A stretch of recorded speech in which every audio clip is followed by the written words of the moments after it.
हे बघा, ही श्री गोरक्षनाथ गोशाळा आहे आणि इकडे पण आहेत. इथे सर्व गायी आहेत आणि ह्या गोशाळेजवळ आपण गाडी अशी पार्क केलेली आहे सावलीत.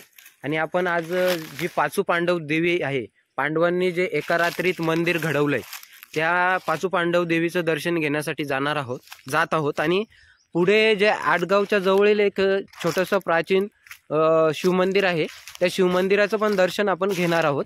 तर चला, आपला 10-15 मिनिटाचा ट्रेक आहे.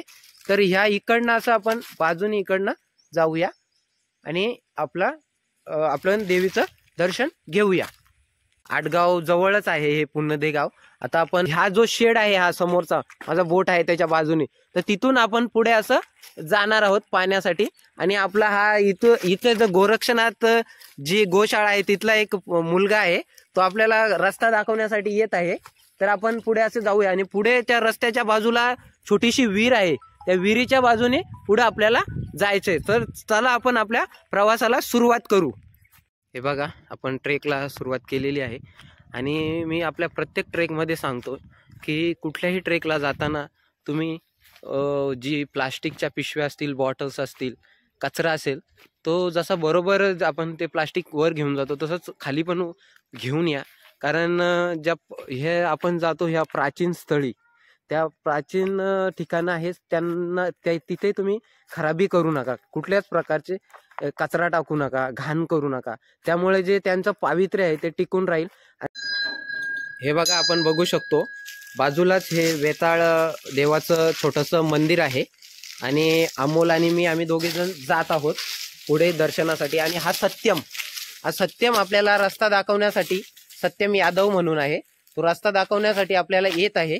आणि ती बघा, तिकडे छोटीशी विहीर आहे, त्या विहिरीच्या बाजूने आपण जाणार आहोत. हे बघा, त्या विहिरीच्या बाजूला आम्ही आलो तर ह्या इथं शेणी दिसतात. आमच्याकडे यांना शेणी बोलतात.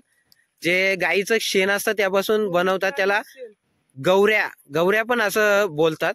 तर हा जो सत्यम आहे त्याने आम्हाला सांगितलं, हे बघा, या गोमूत्र आणि शेणापासून बनवलेल्या ज्या गौऱ्या किंवा शेणी ज्या असतील त्या शहापूर बाजारात 10 रुपयाला एक विकली जाते. तर त्या पण तुम्ही बघू शकता. सत्यमने आपल्याला चांगली अशी माहिती दिलेली आहे. गाईच्या ज्या शेणी आहे त्या खूप उपयोगी पडतात कुठल्या पण कामात, तर त्या तुम्ही बघू शकता. हे बघा, आपण बघू शकता टेकडीचा रस्ता आहे आणि त्या रस्त्यामधून आम्ही चाललेलो आहोत. सत्यम पुढे चाललाय आम्हाला रस्ता दाखवण्यासाठी आणि अमोल चाललाय आणि त्याच्या मागे असा रस्ता चढत आम्ही चाललेलो आहोत. आणि हे बघा, हे आपण बघू शकता, हा गावातून येणारा रस्ता आहे आणि आम्ही इकडून असं खालून आलेलो आहोत. तर तुम्हाला गावात विचारपूस करा, जो रस्ता सोपा वाटेल त्या रस्त्याने या. आता तर आम्ही पहिल्यांदाच आलोय, तर आम्हाला सांगितलं या रस्त्याने जा, तर आम्ही इकडनं आलोय. आता चला, आपण दर्शनासाठी पुढे जाऊया. हे बघा, तुम्ही बघू शकता, आपण पाचू पांडव जी देवी आहे त्या देवीच्या दर्शनासाठी चाललेलो आहोत. आणि हे बघा, 2 खांब कसे आहेत ते बघू शकता. हे पांडवकालीन रचना आहे त्यांची. आणि हे बघा, अशी पडझड झाल्यामुळे अशी ते दगड पडलेले आहेत. हे बघा, त्यावरील तुम्ही नक्षीकाम पण सुंदर असं नक्षीकाम बघू शकता. सुंदर अशी रचना आहे, पण भरपूर दिवस झालेत, पडझड झालेत. हे बघा, खांब तुम्ही बघू शकता. हे बघा, दोन्ही बाजूला 2 खांब आणि हा सुंदर परिसर आहे. मला वाटतं गावकऱ्यांनी हे कॉन्क्रीट केलेलं आहे, बसण्यासाठी असेल, काही कार्यक्रम असले. हे बघा, हे नक्षीकाम तुम्ही बघू शकता. पण भरपूर दिवस झाल्यामुळे याची पडझड झाले, व्यवस्थित पुरातत्व खात्याचं लक्ष नाही आहे, त्यामुळे ही पडझड झालेली आपल्याला दिसते. हे बघा, तुम्ही कशी रचना बघू शकता. एका रात्रीत हे मंदिर घडवलं होतं पांडवांनी त्यावेळेस अज्ञातवासात असताना. हे बघा, तुम्ही बघू शकता. आणि आतमध्ये आहे ते देवीचं मंदिर आहे. खूप सुंदर अशी रचना आहे. हे उंबराचं झाड आहे, मस्त वाटतं इथं येऊन, शांतता. दुपारची वेळ आहे तरी पण खूप भारी, ऊन भरपूर आहे तरी पण खूप भारी वाटते, गार वातावरण. हे बघू शकता, ही मूर्ती बघू शकता आपण. हे बघा, सत्यमने आपल्याला सुंदर माहिती पण सांगितलेली आहे. ही देवी आहे, ही नवसाला पावणारी आहे आणि आपली मनोकामना, इच्छा पूर्ण करणारी देवी आहे. त्यावेळेस एका रात्रीत मंदिराचं काम पूर्ण नाही झालं, म्हणून हे मंदिराचे हे स्ट्रक्चर असं आहे. बघू शकता तुम्ही. हे बघा इथं मूर्ती दिसते आपल्याला. हे बघू शकता आपण कोरीव काम. आणि हे बघा हे इथं देवीचं मंदिर आहे, तर तिथं आपण दर्शन घेऊया. हे नक्षीकाम, सुंदर असं नक्षीकाम आहे, ते बघू शकता. हे बघा कसं स्ट्रक्चर आहे त्याचं. आणि इथं बघा त्या काळातील नक्षीकाम कसं केलेलं आहे ते सुद्धा आपण बघू शकता. आता इथे गावकऱ्यांनी पडझड झाल्यामुळे एक कापड लावलेलं आहे प्लास्टिक, तर बघू शकता त्याचं मंदिराचं स्ट्रक्चर कसं आहे त्या काळातील. हे बघा,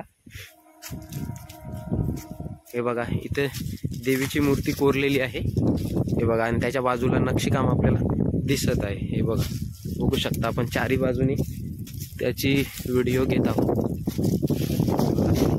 मंदिराची. हे बघा इथे पण असं नक्षीकाम, छोटंसं असं नक्षीकाम केलेलं आहे, तुटलंय तिथे, ते तुम्ही बघू शकता. हे बघा सुरेख असं त्या काळातील नक्षीकाम. हे बघू शकता तुम्ही. हे बघा, हे पण बघा आपण बघू शकता. इथे पण शिळा आपण बघू शकता, आणि या शिळेवरील कोरीव काम पण आपण बघू शकता. हे बघा, आपण आता प्राचीन म्हणजे शिवमंदिर आहे त्या शिवमंदिराकडे चाललेलो आहोत. जंगलातून रस्ता आहे, तर तिकडे आपण जात आहोत. आणि आपण सत्यम असं सांगतो की आडगाववरून पण येऊ शकता बाईक डायरेक्ट तिकडे आपण, किंवा आपल्याजवळ 4 व्हीलर असेल तर तिकडे डायरेक्ट शेवटपर्यंत जाते मंदिराजवळ, तर तिथं आपण पार्क करू शकतो असं सत्यम आपल्याला सांगतो. तर आपण पुढेच आपण जाऊन बघूया आणि मंदिरात दर्शन घेऊया. बघा, आणि ह्या रस्त्याने आपण आडगाववरून आपण असं इकडनं येऊ शकता. तर आम्ही छोटासा 10-15 मिनिटाचा जो ट्रेक होता तो करून आलेलो आहोत पायी. आम्हाला खूप मज्जा आली. हे बघा असं बघू शकता, या समोरची जी टेकडी आहे, मला डोळ्यांनी आता ते इकडे, हे बघा इथं मंदिर दिसत आहे आपलं देवीचं. तिकडनं आपण असं आलेलो आहोत. 10 मिनिटाचा ट्रेक झाला आणि मस्त आपण आता शंकराच्या मंदिरात आपण आलेलो आहोत. नंदीच समोर आपल्याला नंदी महाराज दिसत आहेत. आणि बघा, बघू शकता आपण आडगाव येथील सुंदर असं शिवमंदिर. हे बघा, बघा ही गणपतीची मूर्ती आहे, ओम नमः शिवाय लिहिलेलं आहे. हे बघा, इथं एक गणपतीची छोटीशी मूर्ती आहे. त्यानंतर आपण गणपतीचं दर्शन घेऊया आणि मग आतमध्ये जाऊया. हे बघा, आपण बघू शकता प्राचीन अशी शिवपिंड आहे.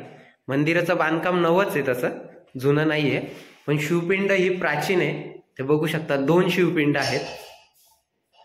हे बघा, बघू शकता हे मंदिर खूप सुंदर असं मनमोहक असं मंदिर आहे. हे वडाचं झाड आहे. आणि हे बघा इथे एक मस्त खूप मोठी अशी विहीर आहे, ती बघू शकता आपण.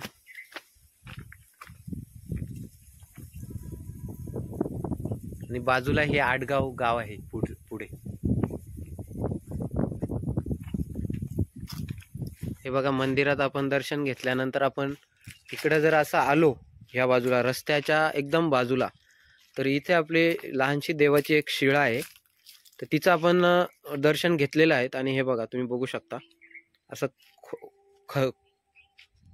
हे बघू शकता आपण असं खोदकाम करून ती शिळा तिथे स्थापन केलेली आहे, ते तुम्ही बघू शकता.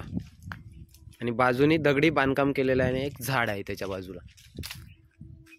बघा, आता आपलं मंदिर बघून झालेलं आहे आणि आता आपण परतीच्या प्रवासाला सुरुवात करतोय. 10 मिनिटाचा ट्रेक होता, मस्त ट्रेक होता. आपल्याला प्राचीन जे मंदिर आहे त्या मंदिराबद्दलची तरी माहिती मिळाली आणि सुंदर असा ट्रेक झालेला. 10 मिनिटाचाच ट्रेक. ऊन भरपूर होतं, पण ट्रेकचा आनंद आम्ही खूप घेतला, कारण नवीन माहिती मिळाली. आणि दुसरी गोष्ट, असं कुठं फिरायचं असेल तर खूपच आनंद असतो मला फिरण्याचा.